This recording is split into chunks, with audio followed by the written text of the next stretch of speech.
Right now, 4.2 light-years away from Earth, a red dwarf star named Proxima Centauri is burning with the force of 600 billion nuclear bombs per second. Around this cosmic inferno orbits a world that has ignited humanity's deepest curiosity. Proxima b, a planet that may, just may, harbor life. It's the closest potentially habitable exoplanet we know of. And yet, the gap between Earth and that alien shore isn't just vast. It's practically insurmountable by today's standards. We're about to explore a journey that would force us to confront the limits of our science, challenge the boundaries of human psychology, and rewrite our understanding of energy, time, and space itself. Welcome to the beginning of what may be the most ambitious voyage ever imagined. Before we dive into the mind-bending challenges of interstellar travel, take a moment to appreciate what 4.2 light-years really means. Light, the fastest thing in the universe, travels at a mind-boggling 670 million miles per hour. It's fast enough to circle Earth 7 times in a single second. And yet, light from Proxima Centauri still takes more than 1,500 days, over 4 years, to reach our eyes. That's the fastest possible speed. Any ship we build would crawl in comparison. So why even try? Why do we dare to dream of traveling this impossible distance? Because this isn't just about astronomy, it's about survival. One day, Earth may no longer be safe, from ourselves or from cosmic threats. And when that day comes, humanity will need a new home. Proxima b, in all its mystery, represents hope. But that hope is shrouded in darkness, distance, and danger. Astronomers often describe Proxima as our stellar neighbor, as if it's just a few steps across the street. But friendly metaphors mask terrifying realities. If Earth were the size of a marble, Proxima Centauri would be another marble located more than 1,000 kilometers away. That's how stretched out space truly is. And between us and our neighbor? A void filled with dust particles moving fast enough to shred a spacecraft, cosmic radiation that could fry electronics and DNA, and an energy requirement so massive that our entire global economy could only produce a fraction of what's needed for a single mission. To even consider this journey, we would need breakthroughs in propulsion systems, shielding technologies, and life support. And perhaps most challenging of all, we would need to conquer the psychological burden of a decades-long or even centuries-long voyage, where generations might live and die aboard a ship before ever arriving. Think about that for a moment. A crew might launch from Earth in the prime of their youth, and their great-grandchildren would be the ones to actually arrive at Proxima. That's not science fiction. That's the hard reality of interstellar travel. But humanity doesn't back down from impossible dreams. We've built pyramids, split atoms, walked on the moon. What if the next step, the grandest step, is building a vessel that can touch another star? We begin with theoretical engines, ion drives, solar sails, and fusion rockets. Concepts like Project Daedalus, Breakthrough Starshot, and antimatter propulsion are being studied by scientists and engineers around the globe. None of them are ready yet, but they offer a glimpse of what might be possible. Radiation shielding, AI-guided navigation, cryogenic sleep, and even genetic adaptation to space. All of these ideas are on the table. But just because something is hard doesn't mean it's hopeless. History shows that given enough time, humanity turns fantasy into fact. Flight was once a dream. So was the internet. Interstellar travel may feel distant now, but the journey always begins with a single step and a vision. That vision is what we explore here, on Infinity Beyond. When we measure speed on Earth, 100 miles per hour feels fast. A passenger jet traveling at 600 miles per hour feels like soaring. But none of that matters when you scale up to the size of the cosmos. Voyager 1, humanity's most distant explorer, was launched in 1977 and is now traveling at 38,000 bounds per hour relative to the Sun. It has crossed into interstellar space, a boundary never reached by any other human-made object. A staggering achievement. And yet, if Voyager 1 were pointed directly at Proxima Centauri, it would still take more than 73,000 years to arrive. Think about that. 73,000 years ago, early humans were still painting on cave walls and sharing the planet with mammoths and saber-toothed cats. That's how unfathomably slow even our fastest probes are when viewed through the lens of interstellar distance. Let's raise the stakes. The Parker Solar Probe, currently holding the record for the fastest human-made object, reaches speeds of 430,000 pounds per hour by diving toward the Sun and harnessing gravitational slingshot effects. It's moving so fast, it could circle Earth 17 times in 1 hour. But even at that blistering velocity, it would still take over 6,600 years to reach Proxima Centauri. That's nearly the entire length of recorded human history. These numbers expose the elephant in the room. Our technology is painfully slow for cosmic travel. Every spacecraft we've ever launched relies on chemical propulsion, burning fuel to create thrust. But there's a limit to how much fuel we can carry. The heavier the spacecraft, the more fuel you need just to move that fuel, creating a vicious, unsolvable loop. It's a paradox that engineers call the tyranny of the rocket equation. To break out of this trap, we need entirely new ways to think about propulsion, ways that don't rely on lugging massive fuel tanks. Some of the boldest ideas come from the bleeding edge of physics. One possibility is the solar sail, a spacecraft that doesn't carry fuel at all, but instead uses pressure from sunlight or high-powered lasers to push it forward, much like a sailboat catching the wind. These sails are feather-light and could, in theory, accelerate over time to a significant fraction of the speed of light. Another concept is ion propulsion, which uses electric fields to shoot charged particles out of the back of a ship. It provides only a tiny push, about the same as a piece of paper resting on your hand. But that force continues to build over months and years in the vacuum of space, where there's no friction to slow it down. Then there's the fusion drive, an engine powered by the same nuclear reaction that fuels the Sun. If perfected, it could deliver speeds fast enough to reach Proxima Centauri in decades, not millennia. Even more extreme, the antimatter engine. When matter meets antimatter, it annihilates in a burst of pure energy, the most efficient energy conversion known to science. Just 1 gram of antimatter could power a starship halfway across the galaxy. The problem? Creating and storing antimatter safely is still far beyond our reach.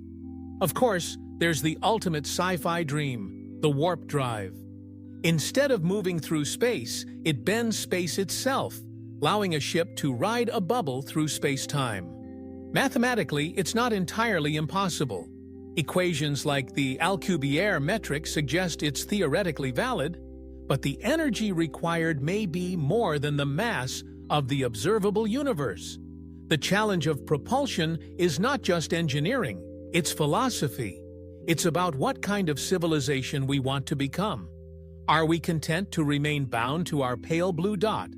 Or will we stretch our minds, science, and courage toward the stars? The answer lies in whether we're willing to take the first slow steps now, knowing full well that we may not live to see the destination, but someone else will. Because every generation that dares to try pushes humanity 1 light year closer to the stars. At Infinity Beyond, we believe this is not just a technological journey. It's a human one. So, let's say we solve the propulsion challenge. We find a way to reach a significant fraction of light speed. That alone is not enough. Now we face a new enemy, cosmic radiation. The vast emptiness between stars isn't actually empty.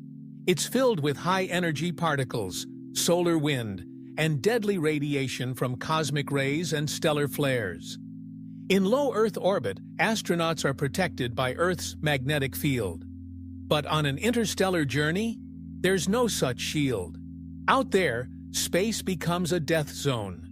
To survive, the crew would need shielding. Thick, heavy shielding. Lead can block radiation effectively, but a few feet of lead would add thousands of tons to the spacecraft. Imagine the energy needed to push all that mass. It becomes a paradox. The more shielding you add to stay alive, the more fuel you need to move it, and the heavier your ship becomes. It's the classic engineering compromise: protection versus propulsion. A fight between staying safe and staying mobile. Some scientists suggest using water as radiation shielding. Water is far lighter than lead, and it serves double duty, as both protection and a life-sustaining resource. A thick tank of water surrounding the crew cabin could help absorb radiation while supplying drinking water and oxygen via electrolysis. But even with water, we're talking about several feet of thickness. That's a lot of mass. And mass is a killer in spaceflight. Every pound of shielding added to the ship multiplies the energy required to reach cruising speed. So the more you protect your crew, the harder it becomes to get them anywhere at all. Mission designers are forced into an agonizing dilemma. Either the crew risks being slowly cooked by radiation, or the spacecraft becomes so heavy that it never escapes the solar system. A clever solution some engineers propose is using the ship's fuel itself as temporary shielding. Picture this. Place the fuel tanks around the living quarters. In the early stages of flight, the tanks are full and provide solid protection. As the fuel burns off, shielding disappears, but by then, the ship might be far enough from solar radiation to make the risk more manageable. But that doesn't protect against cosmic rays, particles that zip through the galaxy at nearly light speed. These aren't your average X-rays. They can rip through DNA, damage circuits, and cause long-term health issues like cancer and neurological degradation. One long-term solution: artificial magnetic shields. In theory, we could mimic Earth's protective field by generating a powerful magnetic bubble around the spacecraft. This magnetosphere would deflect charged particles and give the crew a safer passage. NASA and ESA have studied this concept for future Mars missions, and scaling it up for interstellar use is conceivable, but would require enormous power. Another concept is self-healing materials, metals and polymers that repair microscopic radiation damage on the fly. Combined with autonomous medical AI, cryogenic hibernation, or even genetically modified humans, we're slowly assembling a toolkit for survival in the void.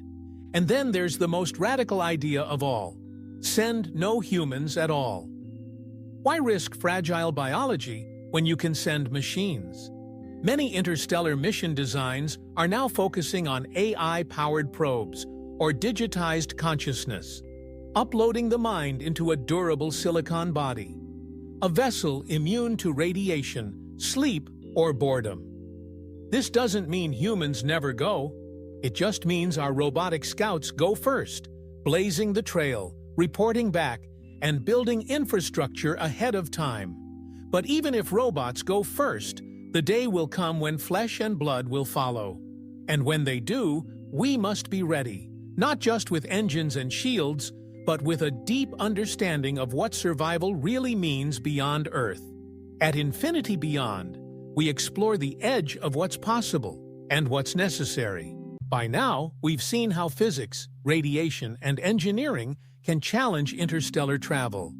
But there's an invisible barrier that could prove even more formidable: the human mind. Let's say we overcome propulsion. We solve the radiation problem. We even build a ship capable of surviving the decades or centuries-long journey. What remains is the crushing weight of isolation, confinement, and the passage of time. For voyages that span generations, crews aboard these starships won't just be travelers. They'll become entire civilizations, born, raised, and buried in transit. Imagine this: Children born aboard a multi-generational spacecraft will never set foot on Earth. They'll grow up in artificial gravity, breathe recycled air, and see simulated sunlight. Their view of the universe won't include blue skies or green forests, only cold metal walls, data readouts, and distant stars. They won't have chosen this journey. Their destiny will be inherited, a mission handed down from their parents, one they never signed up for. This raises deep ethical and psychological questions. Can we ask future generations to fulfill promises they didn't make? Will they feel loyalty to a planet they've never seen? Or will rebellion, depression, and detachment set in? For the first generation, the crew who launch from Earth, the trauma is more immediate. These pioneers would watch their home planet fade into a single point of light, knowing they will never return. Every ocean breeze, every falling leaf, every sunrise becomes a memory, fading in a reality of steel and silence. The emotional toll of this permanent exile is unimaginable. Loneliness, regret, grief. Even with virtual reality, psychological counseling, and artificial ecosystems, the deep sense of being untethered from everything human could trigger anxiety, identity crises, or breakdowns. Studies from long-term stays on the International Space Station show that isolation and confinement already affect astronauts after just a few months. Now multiply that by 100 or 1,000. This is why future starships must be more than engineering marvels. They must be societies. Cultural design will be as important as technological design. We'll need stories, music, holidays, and rituals that give meaning to life in transit. Art and language may evolve in new directions. The starborn generations could develop identities entirely different from Earthbound humans. Education becomes mission-critical. Every child on board must be taught not just science and survival, but purpose. Why are we here? Why does this journey matter? Without answers, even the best technologies may fail. Some proposed ship designs include simulated Earth environments, rotating habitats with forests, rivers, and artificial skies to ease psychological strain. Others imagine holographic therapy systems, AI companions, or even shared dream networks where passengers can visit idealized Earth-like landscapes. But these are patches, not cures.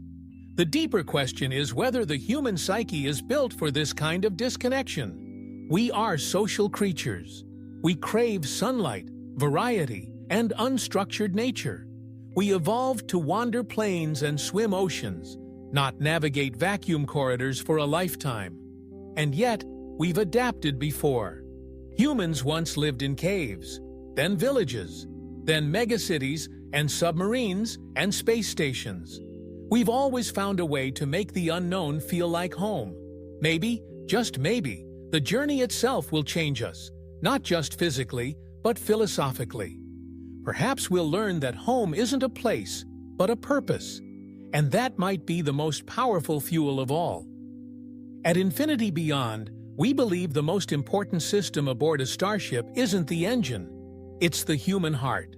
So far, we've looked at propulsion, radiation, and the human psyche. But what happens when communication itself, our last tether to Earth, begins to fail? As the spacecraft ventures deeper into the cosmos, distance becomes time. In the early phases of the journey, messages from Earth take only minutes, then hours, to reach the crew. But once the ship crosses the outer solar system, those delays stretch into days, then weeks, and eventually into months or years. By the time the ship enters interstellar space, communication becomes a slow-motion echo. Imagine asking a question and getting the answer back 2 years later. That's not hypothetical. A round-trip message to Proxima Centauri, even at the speed of light, takes over 8 years. So if something goes wrong on board, by the time Earth receives the distress signal and sends back instructions, it may already be too late. The problem may have resolved itself or destroyed the mission. This delay transforms every technical hiccup into a self-reliance challenge. The crew can't rely on mission control. They must become mission control. Every system must be autonomous. Every decision must be local. The ship must include advanced AI capable of diagnosing and resolving issues without human help. And humans must be trained to live without the safety net of ground support. But the consequences go beyond engineering. They seep into the human heart. Communication delays mean the crew becomes psychologically isolated. News from Earth turns into a form of historical record. Birth announcements arrive after the child is already walking. Birthday greetings arrive after the recipient has passed away. Crew members will watch their loved ones age and die through messages that feel like letters from ghosts. Imagine receiving a wedding invitation from a sibling who's now long married, or hearing about a political revolution 2 years after it happened. Worse still, signal strength diminishes with distance. Thanks to the inverse square law, every time you double the distance, signal power drops by 4. The deeper the ship moves into space, the fainter and more distorted the messages become. Eventually, the crew may be forced to abandon traditional communication altogether. Earth would become a fading whisper, then a silent dot. At that point, the crew becomes a civilization of their own, fully severed from the world that created them. They are no longer ambassadors from Earth. They are pioneers of something new. This terrifying silence has parallels. On Earth, we've seen the psychological toll of long-term isolation. Submarine crews, polar researchers, and astronauts in confined missions all experience versions of this, but none compare to the silence of space. To survive, the crew will need new forms of connection. Internal communication systems will be vital. Shared memories, digital archives of Earth culture, and virtual Earth simulations can help maintain identity. Social networks on board may become the new heartbeat of mental stability, a replacement for the family and friends left behind. But there's hope. What if the ship could become its own internet? A vast internal information network, an evolving record of knowledge, culture, music, art, and emotion. A living history created and maintained by those aboard. The crew could build something uniquely their own, a space-borne civilization not haunted by Earth's silence, but inspired by its legacy. We must also consider how Earth will remember them. For the people left behind, the ship and its crew become mythologized, distant symbols of human ambition. Their progress, struggles, and triumphs will be followed by children who may never meet them. Over decades, this mission could shape Earth's culture, becoming our generation's odyssey, our first true step into the stars. The silence then becomes sacred. At Infinity Beyond, we believe that communication is more than data. It's the soul of a mission.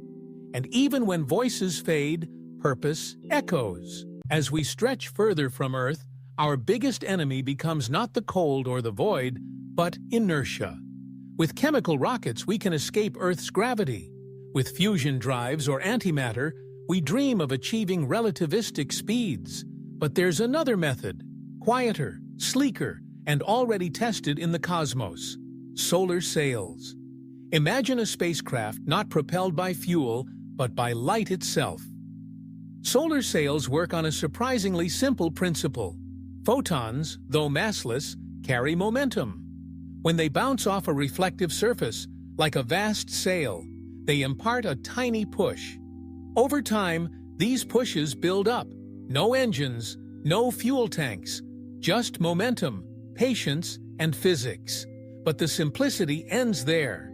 To make a solar sail practical for interstellar travel, the sail must be enormous, spanning kilometers in size, thinner than a human hair, and perfectly reflective. It must maintain its shape across decades of flight, survive micro-impacts from space dust, and resist warping from solar radiation. We're talking about building a city-sized sheet of material, deploying it in zero gravity, and navigating it through space like a cosmic galleon. Even more challenging, solar sails rely on sunlight, which diminishes with distance. The gentle push that works near Earth becomes negligible beyond the orbit of Mars. That means solar sails are ideal for acceleration only in the inner solar system. After that, their usefulness fades. So how do we keep pushing? Enter the next evolution: laser sails. Instead of relying on the sun, we fire high-powered lasers from Earth, or from orbital platforms, directly at the sail. These concentrated beams can push the spacecraft long after it leaves the solar system, theoretically up to 20% the speed of light. At those speeds, a spacecraft could reach Proxima Centauri in just over 20 years. It's not just theory. Projects like Breakthrough Starshot are already working on this idea, aiming to send gram-scale probes to Alpha Centauri using lasers and sails. These probes would be small, like microchips, but fast, very fast. Scaling this up to a human mission, however, is another story. To keep a laser focused on a sail that's tens of billions of kilometers away, we need unbelievable precision. Pointing accuracy measured in fractions of an arcsecond. The laser infrastructure on Earth would need to be massive, consuming gigawatts of power and synchronized with extreme accuracy. There's also the risk of deviation. Even a slight change in sail angle could cause the beam to miss, leaving the ship adrift in darkness. And what happens when the laser turns off? The ship coasts. It can't decelerate unless a similar laser array exists on the destination side, a current impossibility. Still, the advantages are stunning. No onboard fuel, no heavy engines, just payload and sail. Maintenance is minimal, acceleration is smooth, and speeds are unmatched.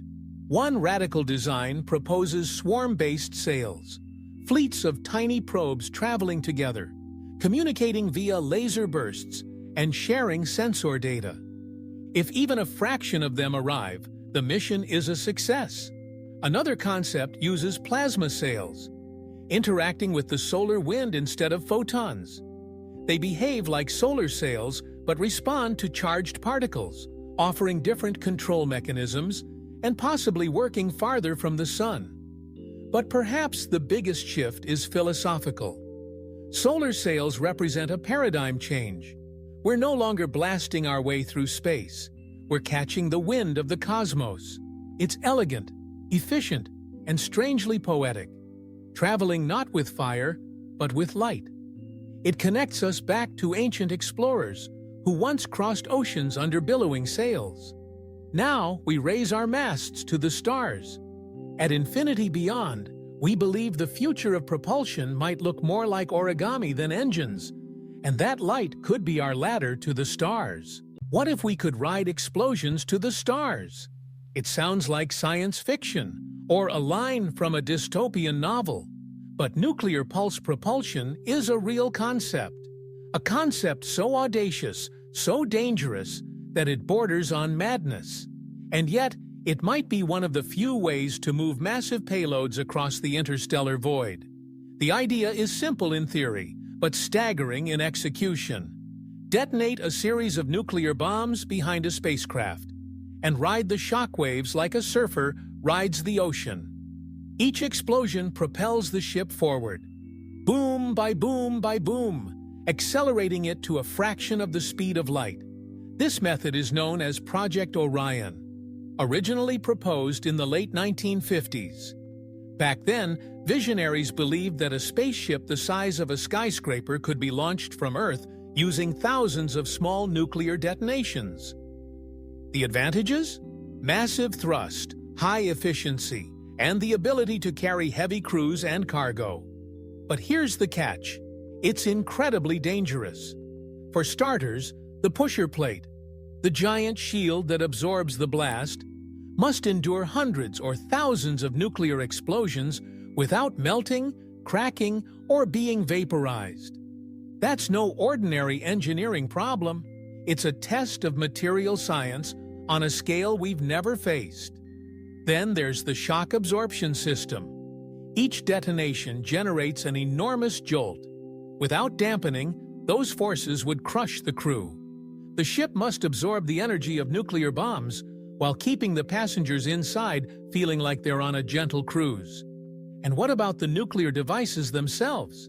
Each one must be deployed and detonated with absolute precision, timed to milliseconds, positioned at exact distances. One misfire, one mistimed blast, and the entire mission could end in catastrophe. Then we have radiation, the invisible killer. The repeated nuclear detonations would unleash gamma rays, neutrons, and electromagnetic pulses. Without massive radiation shielding, both the crew and the ship's systems would be slowly cooked. The spacecraft itself would become increasingly radioactive over time, posing long-term risks to both passengers and electronics. In essence, the crew would be riding inside a mobile nuclear reactor, one that periodically explodes behind them. And let's not forget Earth. Launching a nuclear pulse ship from our planet would blanket the surface with fallout, atmospheric contamination, political backlash, global panic. All would be guaranteed.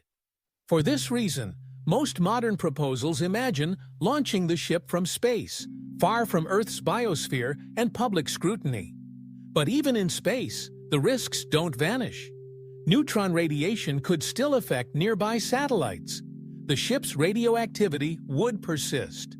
Debris from detonations could scatter unpredictable trajectories. And there's always the question of what happens if something goes wrong with an armed nuclear spacecraft hurtling through the void. Still, the potential payoff is enormous. No other propulsion system known today can accelerate a heavy spacecraft, complete with crew, habitats, equipment, and shielding, to significant fractions of light speed. Nuclear pulse propulsion might be the only known technology that can move something big, really big, across interstellar distances in a human lifetime. That's why the idea refuses to die.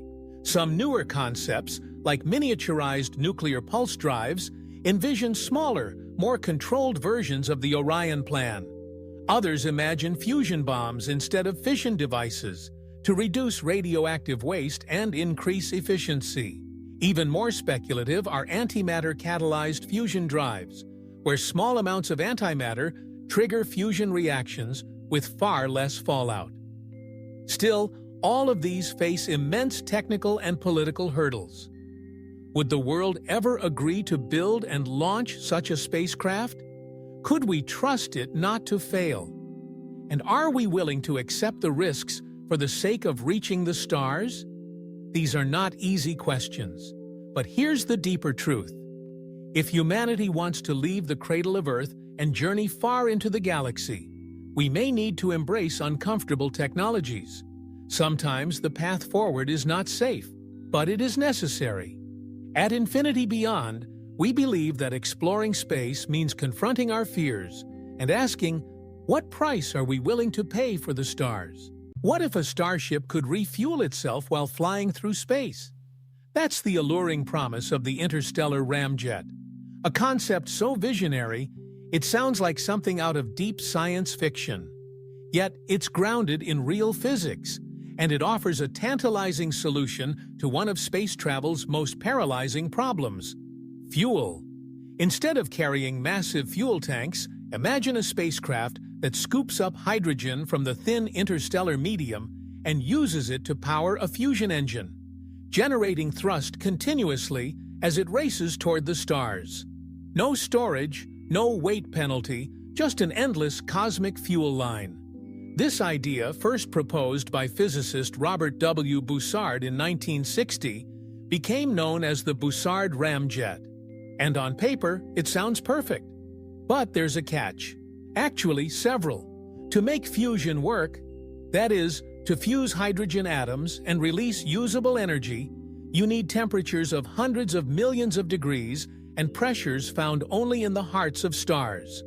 Creating that environment on Earth has already taken decades of research and billions of dollars, and it's still not fully solved. Now imagine building a fusion reactor that can run reliably in space, inside a starship, while processing interstellar hydrogen particles that are scattered like a whisper in a vast void. It's a monumental engineering leap. But that's not the biggest problem. Here's the paradox. The ramjet only works at extremely high speeds, close to a significant fraction of light speed. Why? Because the interstellar medium is so sparse, the ship must be flying very fast just to collect enough hydrogen per second to ignite fusion. But getting to those relativistic speeds in the first place? That requires a different propulsion system, with all the same problems we've already discussed. Fuel limitations, radiation risks, and years of acceleration. This is the catch-22 of the Bussard ramjet. You can't start using it until you're already flying at speeds that are almost impossible to reach with any current or near-future technology. And it gets worse. Detailed physics simulations suggest that instead of accelerating the ship, the ramjet might actually slow it down. That's because scooping hydrogen at relativistic speeds creates enormous drag. The hydrogen resists being collected cleanly and transfers kinetic energy back into the spacecraft, acting like a cosmic brake. Even if you could overcome that, there's the issue of controlling the fusion reaction. Most hydrogen in space is just plain old protons, hydrogen 1. To get clean fusion, you typically need heavier isotopes like deuterium or tritium, which are rare in the interstellar medium, so the ship might be scooping up fuel it can't even use. There are ideas to fix this. Some versions of the concept propose magnetic funnels, massive electromagnetic fields stretching thousands of kilometers wide that concentrate incoming particles. Others suggest combining initial onboard fuel with later in-flight harvesting to create a hybrid propulsion cycle. Still, we are far from turning these ideas into working models. And yet, the appeal of the interstellar ramjet refuses to die. Why? Because it solves the biggest problem of all, the tyranny of mass. The faster you want to go, the more fuel you need. The more fuel you carry, the heavier your ship. The heavier your ship, the more fuel you need. It's a self-defeating loop, unless you don't carry fuel at all. That's why the ramjet remains in the theoretical toolbox of future spacefaring civilizations. Maybe not for the first missions, maybe not even in the next century. But one day, if we master fusion and electromagnetic field generation, it might become the standard engine of the stars. There's also something poetic about it, a ship that flies through the void, feeding on the space between stars, powered not by fire, but by the raw materials of the cosmos. A starship that becomes part of the interstellar ecosystem. At Infinity Beyond, we believe that ideas like the ramjet, even if flawed, push the boundaries of imagination and innovation. They dare us to think bigger, reach farther, and never stop chasing the horizon. Imagine boarding a starship and then falling asleep, not for hours, not even days, but for decades. By the time you awaken, you're orbiting a distant alien world. Everyone on board has survived the journey without aging, without needing food, entertainment, or even space to walk. It sounds like the perfect solution to interstellar travel's human problem. This is the dream of hibernation, a concept pulled straight from science fiction, but increasingly being studied as a real possibility. In theory, putting the crew into a deep sleep, sometimes called suspended animation or stasis, could solve many problems at once. It eliminates boredom and psychological breakdown, drastically reduces life support requirements, and minimizes the food, water, and air a ship needs to carry. Most importantly, it protects the mind from decades of isolation and monotony. But in practice, we're still very far from making it safe.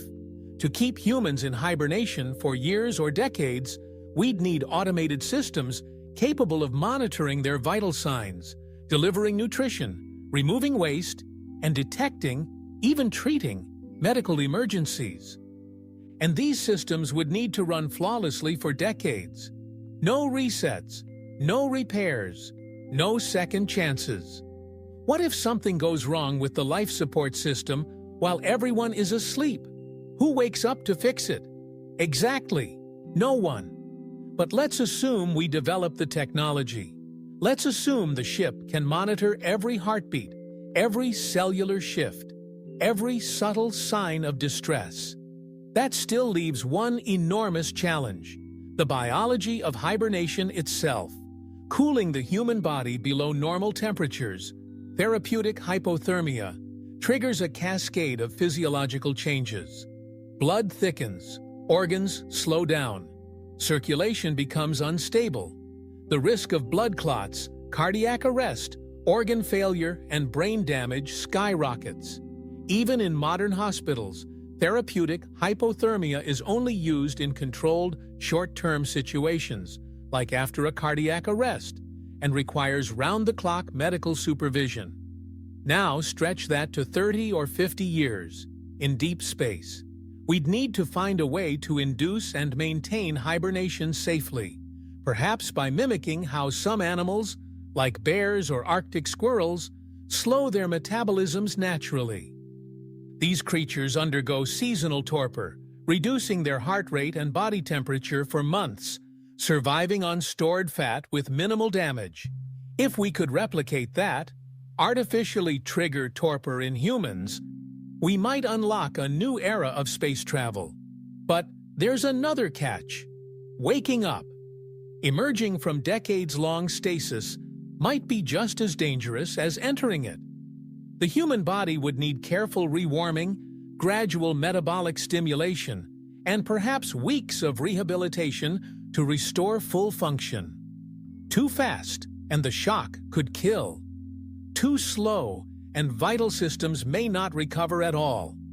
Additionally, long-term muscle atrophy and bone density loss, already serious concerns on the International Space Station, would be amplified during hibernation. Without movement or gravity, astronauts may awaken to bodies that can no longer support their own weight. Some researchers propose combining hibernation chambers with rotating gravity habitats, nutritional muscle stimulants, or even neuromuscular electrotherapy. Tiny electrical impulses that mimic exercise while the body sleeps.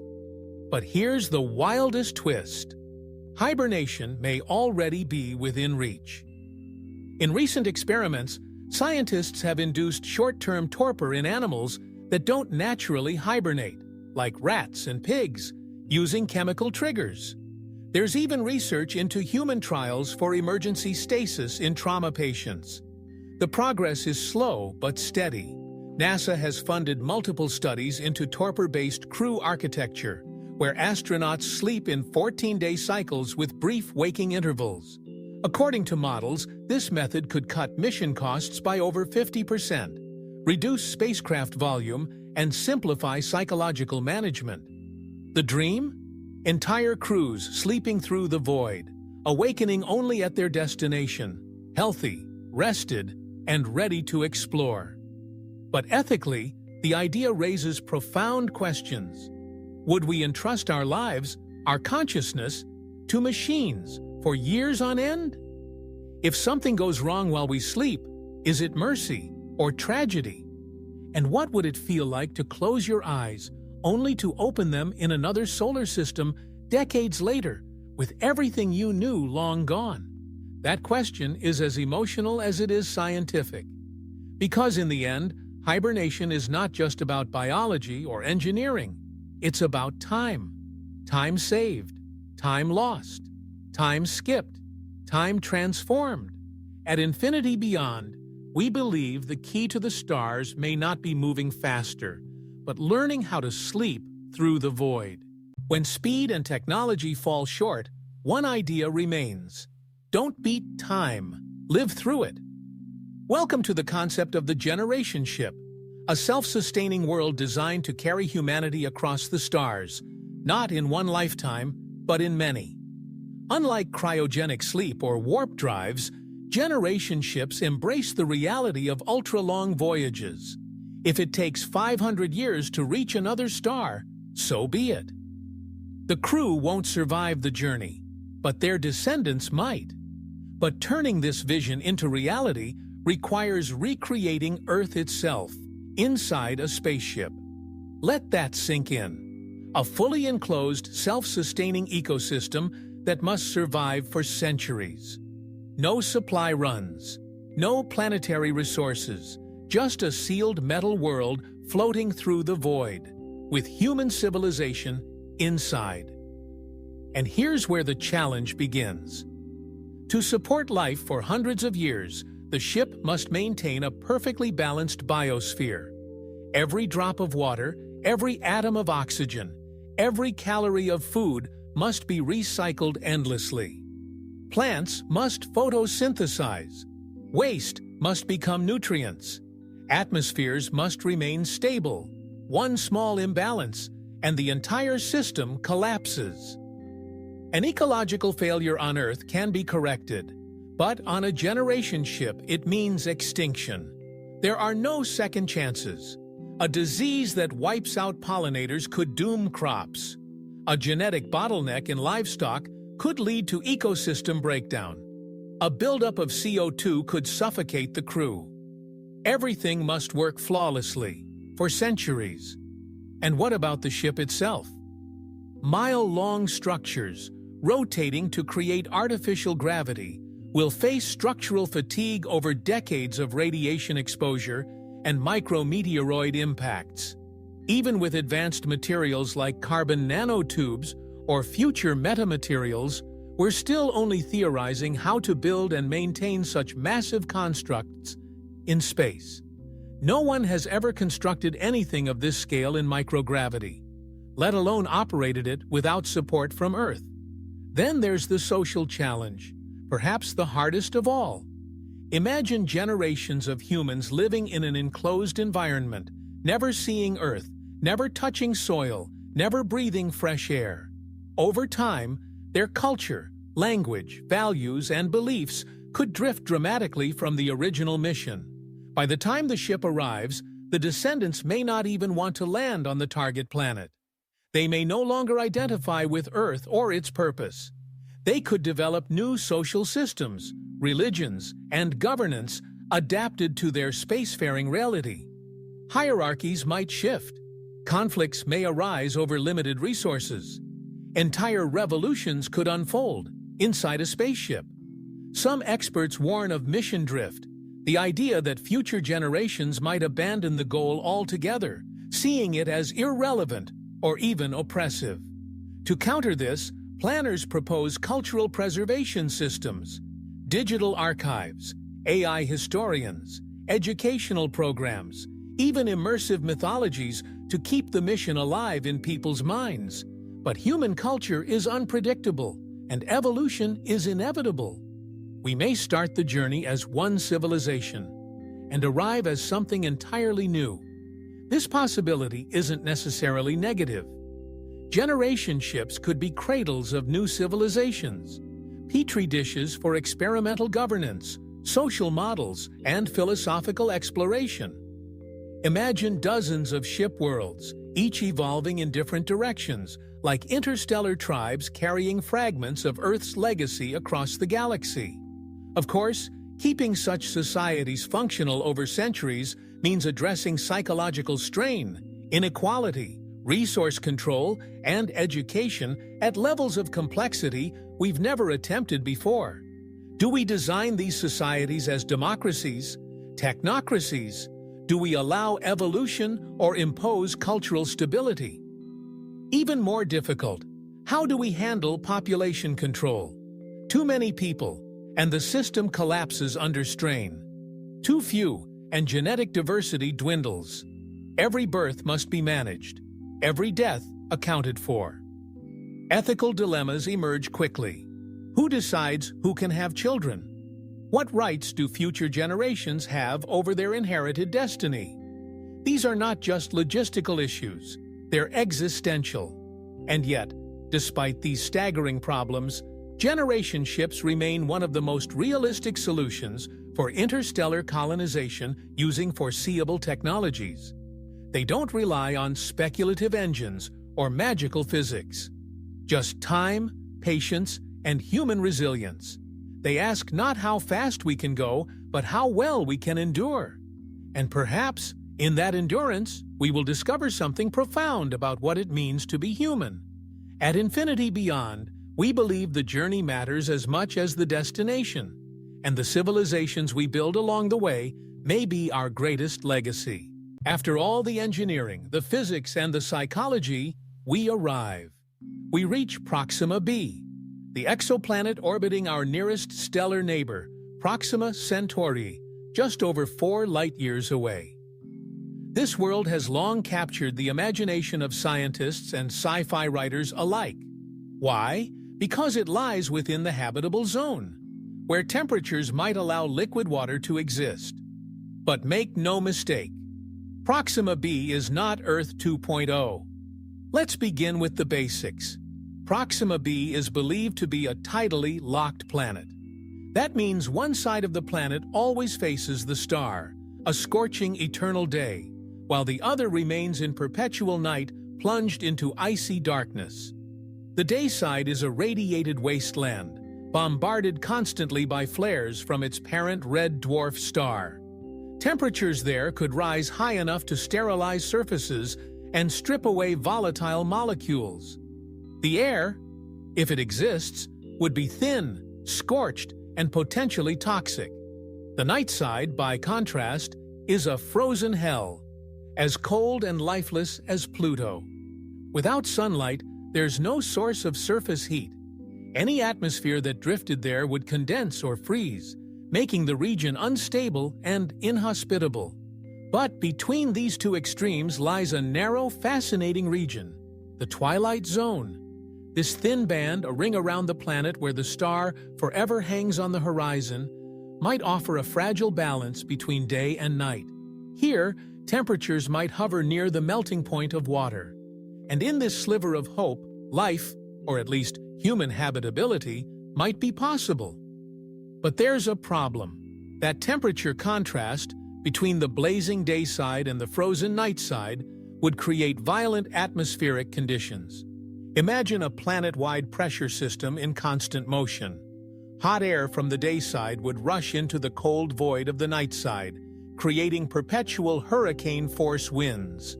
We're talking about hundreds of miles per hour, continuously churning around the planet. These are not storms that pass, they are storms that never stop. Landing a spacecraft in such conditions would be extraordinarily difficult. Keeping a habitat stable would be even harder.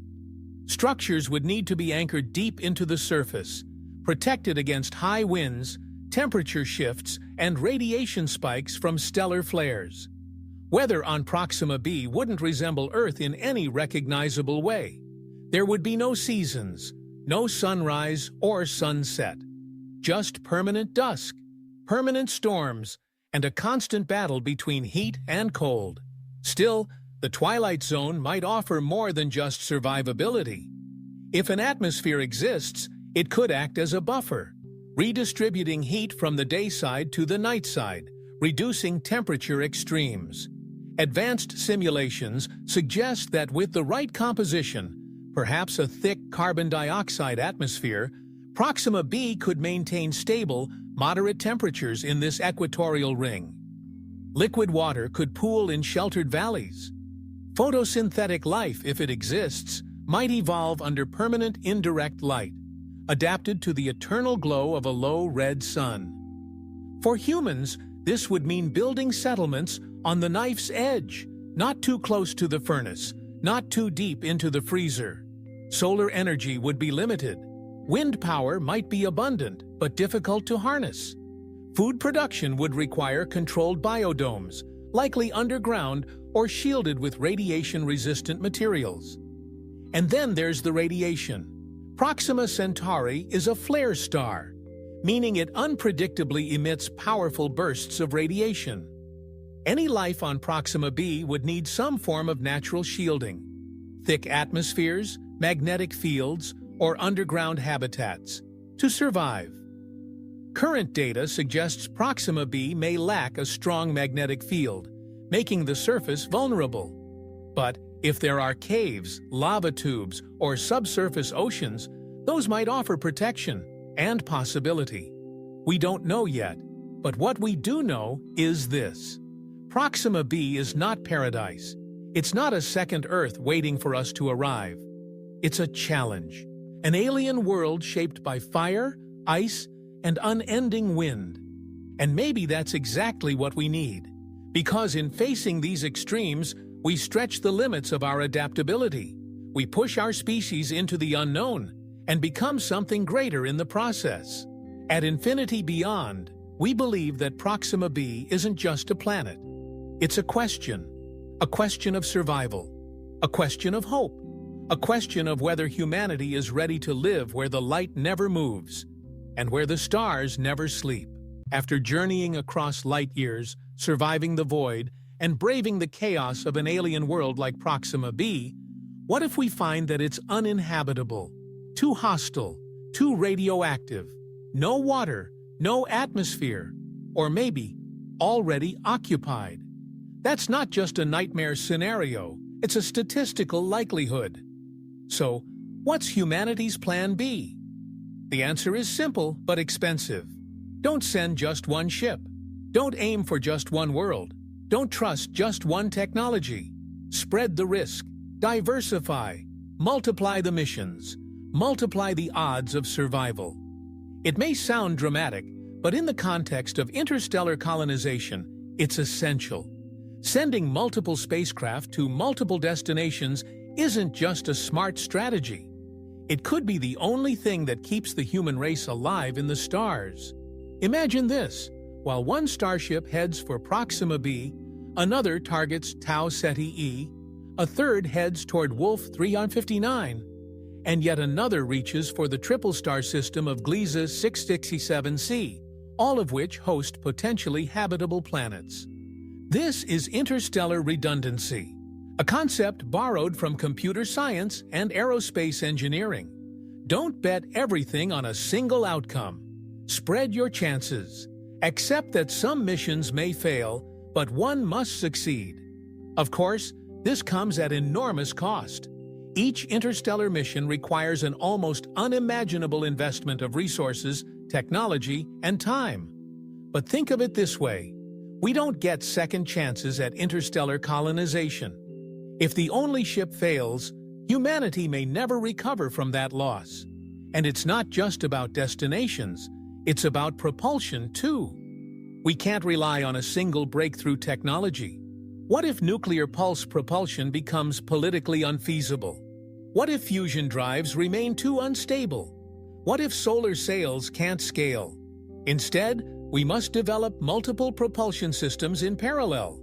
Ion drives for high efficiency, small payload missions, laser-propelled sails for rapid probes and data scouts, fusion engines for long-range colonization ships, nuclear pulse drives for heavy cargo and massive crews. Each system has its pros and cons. Each suits a different mission profile, and each could fail unexpectedly. Redundancy buys time. Diversity buys resilience. Even onboard systems must be diversified. Different ships may rely on different AI navigation systems, life support ecosystems, and crew configurations, some with hibernation pods, others with generational habitats. This strategy mirrors the survival instincts of life itself. Evolution doesn't rely on one mutation. It spreads variations across populations and generations. The more diverse the gene pool, the more likely some organisms survive changing conditions. In space, humanity must act the same way, not as a single point of failure, but as a branching tree, casting seeds toward the stars. Some will land on barren soil, some will burn in the atmosphere, but some will bloom. There's a poetic strength in this approach.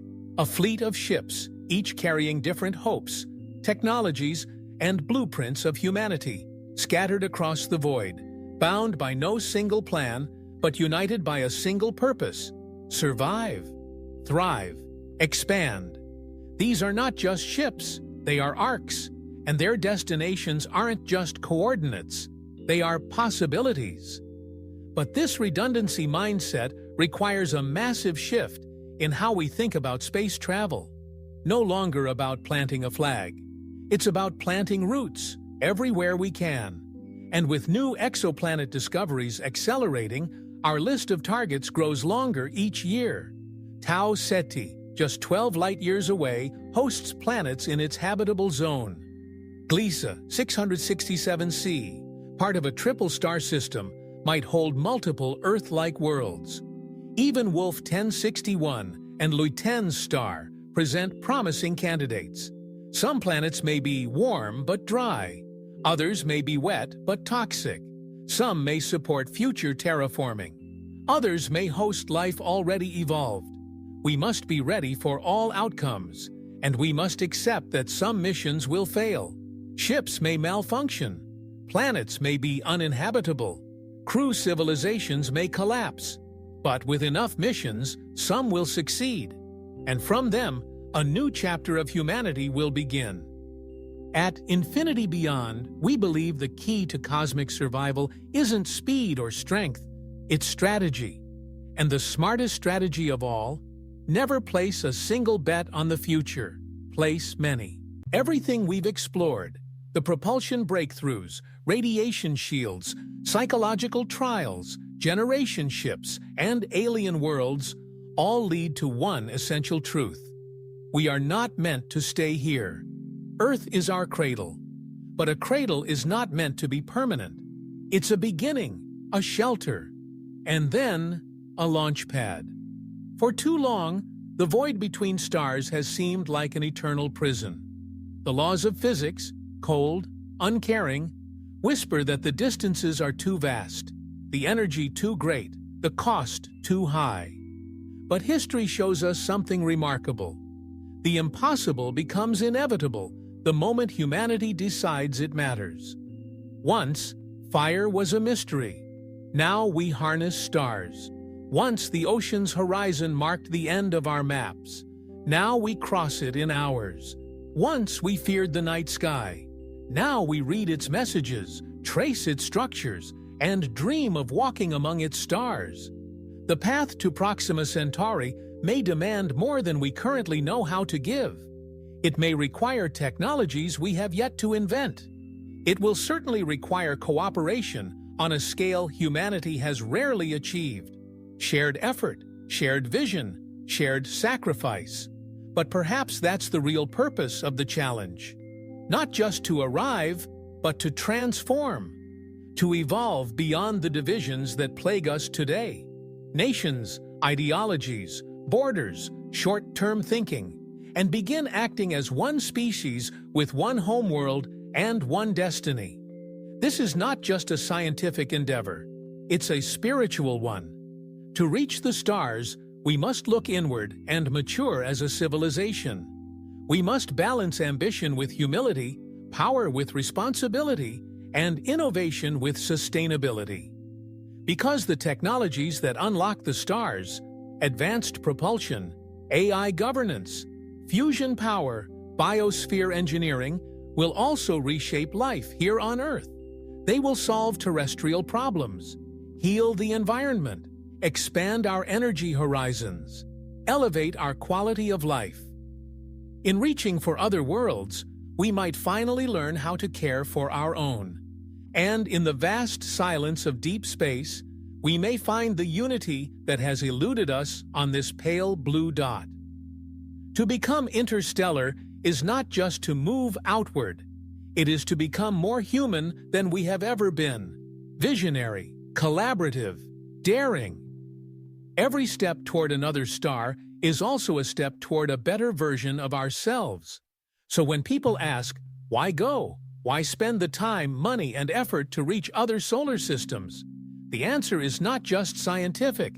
It's existential, because the stars call to us, not with words, but with perspective.